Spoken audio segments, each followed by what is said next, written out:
Hey everyone, it's Jill from Jill's Jolly Holiday, and welcome to part 2 of my strategies to save money on travel. So today's topic has to do with the calendar. The last time we talked about being the early bird, but this time it's more about knowing when to go. And this can save you hundreds, if not potentially thousands of dollars on your trip just by using the calendar to your advantage.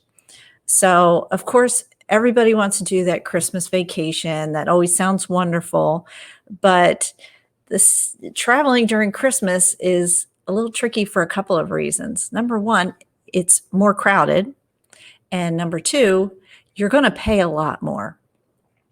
So, if you can shift your travel dates just a little bit, that can make a huge difference in the overall cost.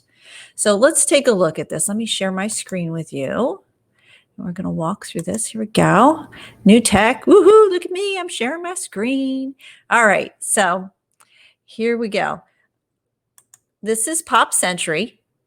This is one of Disney's value resorts. It's in the lower price categories. I like Pop a lot. It's a great all-purpose place to stay. Good for families, good for everybody just wanting to get away, and very affordable.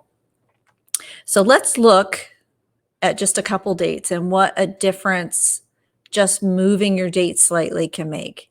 So next February, if you wanted to go for President's Day and you have a family of 4, so I'm going to put you in a standard room, just the basics here. And let's say you're going to leave the Friday before President's Day. So you take advantage of that school holiday. Kids are off on Monday. You've got the weekend. They only have to miss a couple days of school, right? Which is what we all try to do.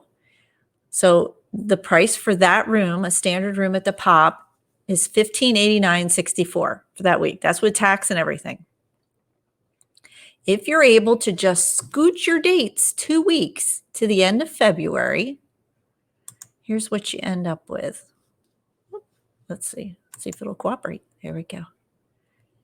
So 2 weeks later, same thing, leaving on a Friday for 7 days, 6 nights, $1380.40. Same exact room. Nothing has changed except your dates.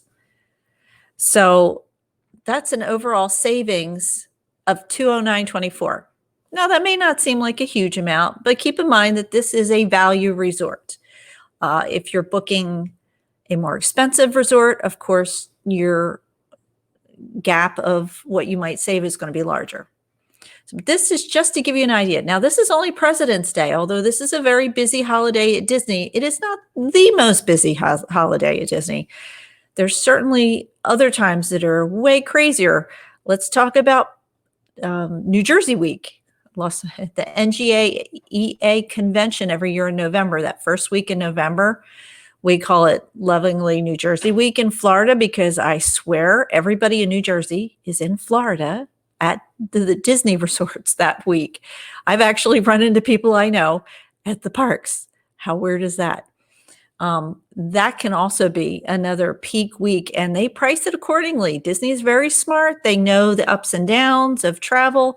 And if you're going to travel on a school holiday, albeit a very small holiday, like let's say Columbus Day, nobody's out celebrating Columbus Day, but if you have a day off of school, it's a holiday and you're going to pay more to be in Disney. It's just the way it goes. And that does apply to most other places too, but Disney's a big, since they're kid-centered, that you're definitely going to see something there. So this also applies to cruises and other things, is to know your seasons. So Disney goes up and down with school holidays, but generally travel has seasons. So here's some pictures of Alaska. You guys know that we have a group Alaska trip planned for next May. It'll be going over the Memorial Day holiday. Why do I always get them mixed up? Memorial Day holiday. It's the one at the end of May. So Alaska has its own particular calendar and its own season. So generally, Alaska cruise season runs from May to September, sometimes late April, but generally the 1st of May on till the very end of September is when cruise season is for Alaska. So peak season would be from June to August. Why? Kids are out of school. It's a little warmer. We know Alaska, sometimes in April and May, they can still get snow. It's a little more unpredictable. People want to make sure they're traveling when it's the warmest. There's a lot of reasons why people look, it has a peak season. So there is what they call a shoulder season, which means like your shoulders are on either end of the season. So you have May on one side and September on the other. Those are the shoulder seasons in Alaska. You're going to have lower crowds, better deals, more availability. It's just if you can travel in those times and you're not fussy about the weather that it had. And it's funny because I had cruisers go last year in May, actually mid-May, and it was 80 degrees there. But they also saw a snowstorm, a sandstorm, and they were in their shorts. So they got a little bit of everything with their Alaska trip. So if you can travel the shoulder season of any venue, you're going to get a better deal. So here's some examples.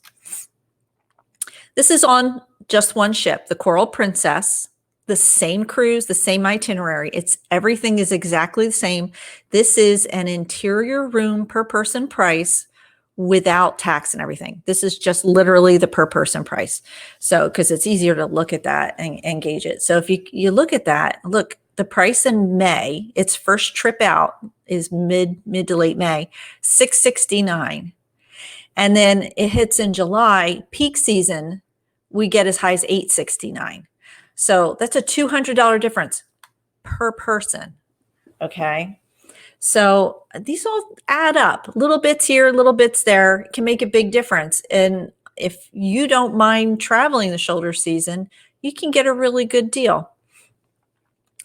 This applies to all cruise destinations. There's definitely an ebb and flow based on demand.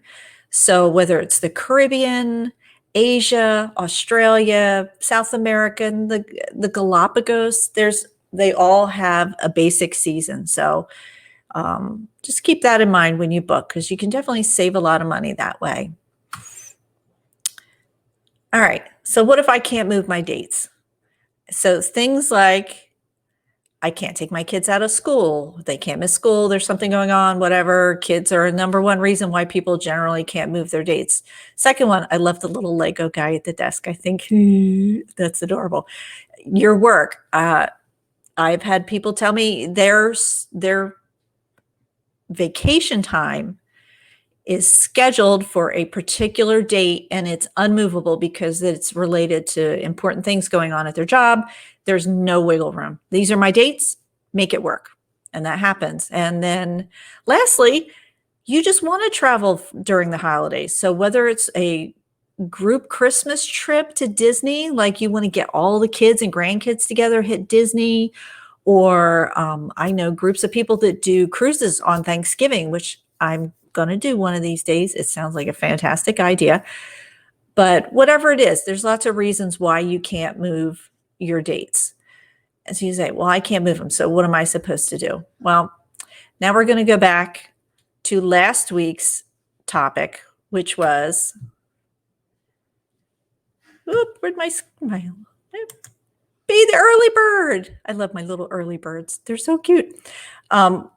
When you can't move your dates and you have to travel over Christmas vacation, book as far in advance as you can, because that still allows you the benefit of getting the rooms you want at the best price at that time. And still booking ahead saves you all the, if there's price increases, all those different things, rewind back to number one and watch that again if you don't remember. But those all still apply. So if you can't do the change your dates, then be an early bird So that's basically it. This is just a cute little snippet for today. This is a short one, but I definitely make sure I'm a little bit of a nut about it. I really try to travel off peak. You get a better experience. There's lower crowds. It's just better all the way around. There's some if you're looking at Disney, there's some fantastic weeks. The week after Thanksgiving, the first week of December, is a crazy good week. We were just there last year and it was fantastic. And that is even with the new Star Wars rides opening, the Rise of the Resistance. So that was opening that week, which will draw crowds, and it still was wonderfully empty. I remember walking right up to the castle for a stage show, and I'm like, where are all the people? It was great. So keep that in mind. And there you go. So I'll be back next week with our next tip. And feel free to drop me some comments in below in the post. And it was great. Thanks for watching. And I'll see you again soon. Thanks a bunch. And off we go.